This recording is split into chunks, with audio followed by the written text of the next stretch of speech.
আমাদের সমাজেও এখন চাঁদাবাজি আছে না নাই বলেন? খুন খারাপি আছে না নাই? সামাজিক অনাচার। তিনি যখন যুবক, মক্কায় এক ইয়ামানি লোক ব্যবসা করতে এসে তার প্রোডাক্ট বিক্রি করার পরে, আস ইবনে ওয়াইল নামে এক লোকের কাছে বিক্রি করার পরে যখন দাম চাইতে গেল, আস বলে, আরে বেটা আমরা মক্কার সন্তান, আমরা দাম দিব না। তো সে ভাবলো হয়তো আমার সাথে ঠাট্টা করেছে, হজের মৌসুম যাক, বেচাকেনা শেষ করে যাওয়ার পথে দামটা নিয়ে যাব। সে ফেরার দিন আবার গেল যে আমার তো জিনিসের দামটা আপনি দিলেন না। সে বলে, আমরা এই ভূখণ্ডের মালিক, আমরা দাম দেই না, এটা তো বড় জুলুম। সে কান্নাকাটি শুরু করলো। তার এই কান্নাকাটি দেখে আল্লাহ রাসূল সাল্লাল্লাহু আলাইহি ওয়াসাল্লাম, ওনার চাচা জুবাইর ইবনে আব্দুল মুত্তালিব সহ ইয়াং স্টার যারা আছে, দ্য ইয়ুথ অফ মক্কা, তাদের সবাইকে নিয়ে একটা সোসাইটি করলেন। এই যে আমরা হালাফুল ফুজুলের নাম শুনি না, যেটা বাংলায় আমরা কি বলি, হিলফুল ফুজুল, এই নামে তো অনেক সংগঠন আছে বাংলাদেশে। কি বলেন, যুবকরা কোনো সংগঠন করলে কমনলি এই নামটা পছন্দ করে, হিলফুল ফুজুল। আসলে এটার মূল নাম ছিল হালাফুল মুত্তাইয়িবিন। তিব মানে হচ্ছে রং। রাসূল সাল্লাল্লাহু আলাইহি ওয়াসাল্লাম সবাই মিলে, তখন জাহিলি যুগে একটা কালচার ছিল, বালতি ভর্তি রঙের ভেতরে হাত ঢুকিয়ে দিত, দিয়ে এই রং সমেত হাতটা তারা পাথরের মধ্যে লাগাতো, সবার হাত ওইখানে দিত, মানে আমরা হাতে হাত রেখে কমিটেড, আমরা ঐক্যবদ্ধ হলাম। সেখান থেকে হয়েছে হালাফুল মুত্তাইয়িবিন, থেকে হালাফুল ফুজুল। ওনারা বলল যে না, আমরা সবাই থাকবো মাআল মাজলুমি দিদ্দা যালিম, আমরা মজলুমের পক্ষে থাকবো, জালিমের বিপক্ষে থাকবো। এবং যেই প্রতিজ্ঞা ওই কাজ, সবাই মিলে আস ইবনে ওয়াইলকে ধরলো, তার কাছ থেকে টাকা আদায় করে ওই ইয়ামানি ব্যবসায়ীর কাছে পৌঁছে দিয়ে তিনি মাজলুমকে সহায়তা করেছেন। সুবহানাল্লাহ।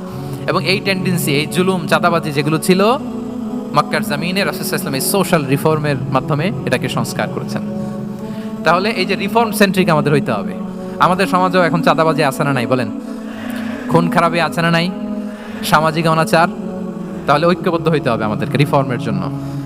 যুবক যারা আমরা আছি, যাদেরকে আল্লাহ আমাদের বলার সুযোগ দিয়েছে, লেখার সুযোগ দিয়েছে, ফিল্ডে কাজের সুযোগ দিয়েছে, আমরা সবসময় মাজলুমের পক্ষে থাকবো, আমরা সবসময় জালিমের বিপক্ষে থাকবো। আমাদের নীরবতা আর আমাদের নিশ্চুপ থাকাই জালিমদেরকে আরো বড় বড় জালিম বানিয়েছে। এজন্য নাহনু মাআল মাজলুম দিদ্দা যালিম, এটা হচ্ছে আমাদের স্লোগান। আমরা কাদের সাথে? মজলুমের সাথে। আওয়াজ করে বলেন, কার সাথে? ইত্তাকু দাওয়াতাল মাজলুম। রাসূল সাল্লাল্লাহু আলাইহি ওয়াসাল্লাম বলেন, তোমরা মাজলুমের কান্নাকে ভয় করো, কেননা মাজলুমের কান্না আর আল্লাহর মাঝে কোনো ফারাক থাকে না, কোনো পর্দা থাকে না, বদদোয়া করলেই কবুল হয়ে যায়। তাহলে এভাবে রাসূলুল্লাহ সাল্লাল্লাহু আলাইহি ওয়া আলিহি ওয়াসাল্লাম তিনি সোশ্যাল রিফর্ম করেছেন। আমরা যদি ওনার পলিটিক্যাল রিফর্মের দিকে তাকাই, তাহলে দেখব যে আমরা যদি কনস্টিটিউশন অফ মদিনার কথা বলি, মদিনার কনস্টিটিউশন, এটা কিন্তু রাসূল সাল্লাল্লাহু আলাইহি ওয়াসাল্লাম করেছেন। মদিনা চার্টার, এত চমৎকার চার্টার পৃথিবী আর দেখেনি। ওইটা থেকেই এখন সব গোটা বিশ্বের সংবিধান। এই যে আমাদের সংবিধান সংস্কার কমিশন আছে না একটা, নিশ্চয়ই তারা ওইটা থেকে অনেক বেনিফিটেড হতে পারবেন। আমাদের যে মদিনা চার্টার, রাসূল সাল্লাল্লাহু আলাইহি ওয়াসাল্লাম নিজে করা, এবং এটা একটা ইনক্লুসিভ চার্টার ছিল। মুসলিম, পেগানস, জুইশ, সব ধর্মের মানুষকে নিয়ে তিনি মদিনাতে ওয়ান উম্মাহ ঘোষণা দিয়েছিলেন। ওয়ান উম্মাহ, উই আর ওয়ান উম্মাহ। হোক তুমি পেগান, মুশরিক, হোক তুমি জুইশ মানে ইহুদি, হোক তুমি মুসলিম, তুমি যেই ধর্মের হও না কেন, মদিনাকে রক্ষা করতে যে আমরা সবাই মিলে উম্মাহ ওয়াহিদা, আমরা সবাই মিলে কি উম্মাহ ওয়াহিদা। পৃথিবীর অনেক দেশ এই আইডিওলজিকে ধারণ করে হু হু করে এগিয়ে গিয়েছে। মালয়েশিয়াতে 3টা রেস, আমি তো প্রায় এক যুগ ওখানে, আমার 2টা ডিগ্রি ওখান থেকে, মাস্টার্স পিএইচডি। সো আমি কাছ থেকে তাদেরকে দেখার সুযোগ পেয়েছি। ওখানে মালয়েরা আছে, তামিলরা আছে, চাইনিজরা আছে, 3 জাতি মিলে ওদের স্লোগান হচ্ছে সাতু মালয়েশিয়া। মালয় ভাষায় সাতু মানে হচ্ছে ওয়ান, মালয় ভাষায় সাতু মানে কি ওয়ান। সাতু মালয়েশিয়া মানে আমরা হতে পারি চাইনিজ, হতে পারি তামিল, কিংবা হতে পারি মালয় ভূমিপুত্রা, কিন্তু সবাই মিলে দেশের স্বার্থে আমরা সবাই কি এক। এটাই লাগবে আমাদের নতুন বাংলাদেশে। জুলাই আপরাইজিং এর পরে আমাদের এই ঐক্যবদ্ধ থাকার বাংলাদেশ আমরা চাই কি চাই না বলেন? সাম্রাজ্যবাদকে রুখে দিতে, যে কোনো ষড়যন্ত্রকে রুখে দিতে ঐক্যবদ্ধ থাকার কোনো বিকল্প নাই, ঠিক কিনা বলেন? ঐক্যবদ্ধ থাকতে হবে আমাদেরকে, যেটা রাসূলুল্লাহ সাল্লাল্লাহু আলাইহি ওয়া আলিহি ওয়াসাল্লাম মদিনা চার্টারে আমাদেরকে শিখিয়েছেন যে আমরা ওয়ান উম্মাহ। তাহলে খারাপ নাম দেখলে চেঞ্জ করতেন, সমাজে খারাপ কিছু দেখলে সংঘবদ্ধ হয়ে তার বিরুদ্ধে দাঁড়াতেন। পলিটিক্যাল রিফর্ম করেছেন ওয়ান উম্মাহ গঠনের মধ্য দিয়ে। ফিনান্সিয়াল রিফর্ম যদি বলি, শুধু financial reforms by prophet Muhammad peace be upon him, এটা নিয়ে লম্বা কথা বলা যেতে পারে। বিদায় হজের ভাষণে উনি সুদকে চিরতরে কবরস্থ করেছেন, সুদকে চিরতরে কবরস্থ করেছেন, এবং এটা অন্যের জন্য না, নিজের ঘর দিয়ে শুরু করেছেন। উনি বলেছেন যে এই হানাহানি, রক্তপাত এটা বন্ধ, আমার গোত্রের একটা এরকম রক্তের দাবি আছে, এটা আমি শেষ ঘোষণা করলাম। এরপর বললেন যে সুদ কবর দিলাম, অন্য জায়গা থেকে না, আমার পরিবার থেকে। রাসূল ইসলামের চাচা স্বয়ং আব্বাস রাদিয়াল্লাহু তাআলা আনহুর অনেক সুদের ট্রানজাকশন ছিল, ইন্টারেস্ট, সুদের ব্যবসা ছিল। রাসূল ইসলাম বলেন, আজকে থেকে এই সুদ আমি চিরতরে মাটির নিচে কবর দিয়ে দিলাম। আল্লাহু আকবার। দেখেন সোশ্যাল রিফর্ম। তাহলে পরিবর্তন করতে হলে আগে নিজের ঘর থেকে, আগে কোত্থেকে, নাকি ওই ফ্যামিলি থেকে? হ্যাঁ, আমাদের মধ্যে যেটা হয়, আমরা ওয়াজ নসিহত বা ভালো কথা শুনলেই এটাকে ধরে নিই যে এটা ওর জন্য, ওর জন্য। মানে প্রত্যেকটা ওয়াজে যে আমার জন্য হইতে পারে, প্রত্যেকটা নসিহাতের যে প্রাইম অডিয়েন্স আমি হইতে পারি, এইটা আমাদের মাথায় কেন যেন আসে না। আমরা কোনো ভালো নসিহত শুনলে আমরা ভাবি এটা আসলে সমাজে দরকার, ওর দরকার, আমার ভাইয়ের দরকার। কিন্তু এটা যে আমার দরকার, প্রতিটা নসিহাতের প্রথম অডিয়েন্স হওয়া দরকার কে? আমি নিজে। তাহলে পরিবর্তন শুরু করতে হবে নিজ থেকে। ওর এই সমস্যা, ওর এই সমস্যা, ওর এটা। আরে মিয়া, তোমার কি সমস্যা ওইটা বলো।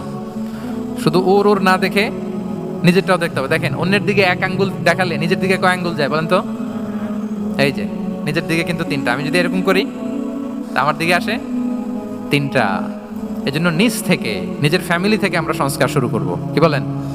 ওমরে ফারুক রাদিয়াল্লাহু তাআলা আনহু যখন ফ্যামিলি মিটিংয়ে বসতেন, উনি ওনার সন্তানদেরকে বলতেন, শোনো, তোমরা খলিফাতুল মুসলিমিন, আমিরুল মুমিনিনের সন্তান।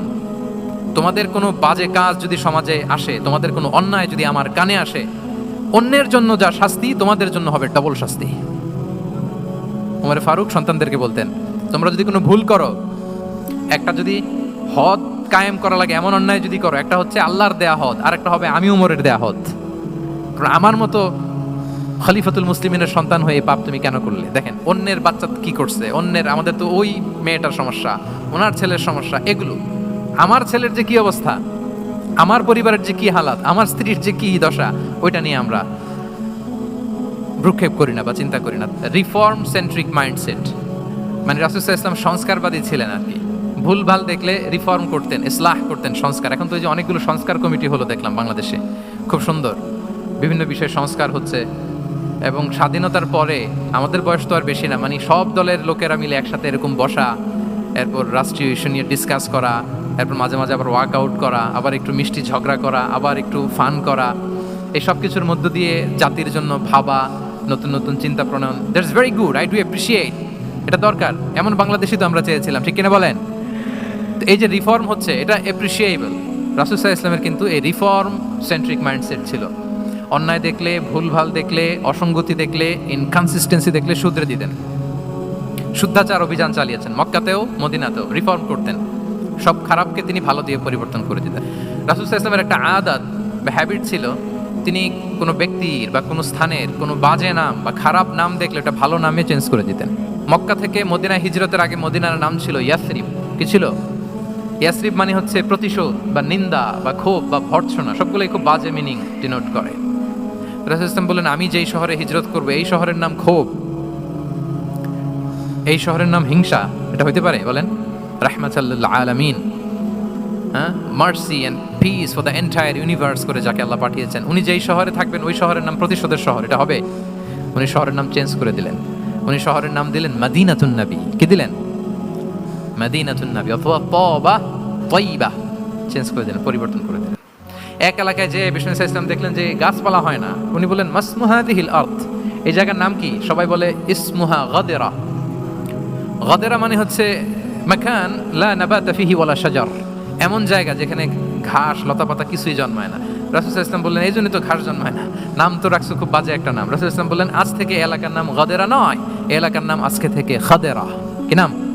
খাদেরা মানে কি বলেন? সবুজ, গ্রিন, এভারগ্রিন, সবুজ শ্যামল। এবং রাসূল সাল্লাল্লাহু আলাইহি ওয়াসাল্লাম যখন গ্রিন ল্যান্ড নাম দিয়ে দিলেন, এরপর থেকে সবুজ শ্যামল করে আল্লাহ জায়গাটাকে বরকতময় করে দিলেন। Changing names.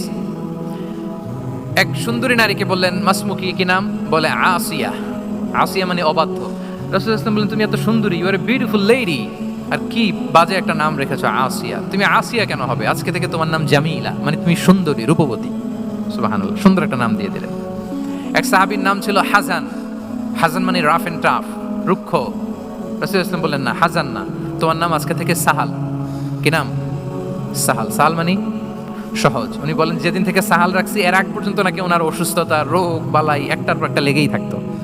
যেদিন থেকে সাহাল, ওই দিন থেকে উনি বলেন যে আল্লাহ তাআলা নবীর এই নাম চেঞ্জ করে দেওয়ার বারাকায় আমার পুরো জীবনের সব কাজকে আল্লাহ তাআলা সহজ করে দিয়েছেন। তাহলে রিফর্ম সেন্ট্রিক মাইন্ডসেট, আমরাও খারাপ কিছু দেখলে ভালো দিয়ে পরিবর্তন করব। কি বলেন? ইনশাল্লাহ বলেন সবাই। তাহলে সম্মানিত সুধীমণ্ডলী, আমরা পরিবর্তন শুরু করবো কোত্থেকে? অন্যের বাড়িঘর থেকে নাকি? হ্যাঁ, কোত্থেকে? নিজ থেকে। আল্লাহ তাআলা আমাদেরকে তৌফিক দান করুন।